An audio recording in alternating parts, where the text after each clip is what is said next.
मासाजोग या गावी सरपंच संतोष देशमुख यांची हत्या अत्यंत निर्गुणपणे केलेली आहे। यामुळे महाराष्ट्र राज्य हादरलेले आहे। महाराष्ट्र राज्याच्या घराघरात एकच चर्चा चालू आहे की सरपंच संतोष देशमुख यांना न्याय मिळाला पाहिजे।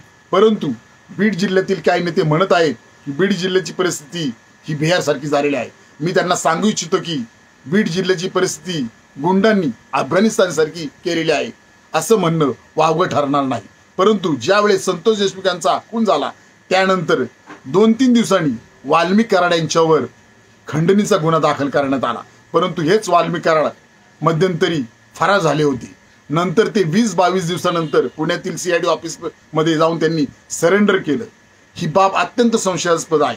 म्हणूनच Republican party of India Kharat पक्षातर्फे आम्ही राज्याचे माननीय मुख्यमंत्री देवेंद्र फडणवीस साहेब आपणास मागणी करत आहे की वाल्मिक कराड यांची नार्को टेस्ट करा, मग सगळंच बाहेर येईल आणि नक्कीच या कुटुंबाला संतोष देशमुख यांच्या कुटुंबाला नक्कीच न्याय मिळेल अशी आशा आम्ही बाळगत आहोत।